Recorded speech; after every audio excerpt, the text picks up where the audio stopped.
10 ans après les attentats du 13 novembre, comment la menace terroriste a-t-elle évolué en France? Aujourd'hui, la menace est toujours là, mais elle n'a plus vraiment le même visage. En 2015, c'était surtout des commandos entraînés à l'étranger, coordonnés depuis la Syrie ou l'Irak par Daesh. Et 10 ans plus tard, ce sont surtout des menaces venues de l'intérieur. Les services de renseignement parlent d'une menace endogène. Des individus nés en France, souvent très jeunes, radicalisés en ligne et parfois sans lien direct avec une organisation terroriste. Selon la DGSI, sur la quarantaine de projets d'attentats déjoués depuis 2023, 2 sur 3 impliquaient des moins de 21 ans. Et certains adolescents de moins de 16 ans sont même surveillés pour des recherches sur les armes ou les modes opératoires terroristes. Mais alors pourquoi ce rajeunissement ? Les groupes terroristes diffusent leur propagande sur les réseaux, vidéos violentes, messages manipulés, parfois même générés avec l'intelligence artificielle. Et les algorithmes peuvent enfermer certains jeunes fragiles dans une spirale d'images extrêmes qui finit par les radicaliser. Face à ça, la France a renforcé ses moyens.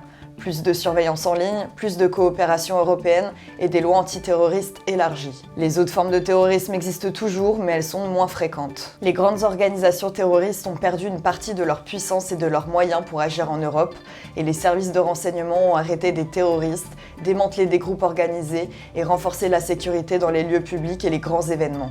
Mais Céline Berthon, la directrice de la DGSI, le rappelle. Il ne faut surtout pas oublier parce que rien ne dit qu'un jour ça ne se reproduira pas.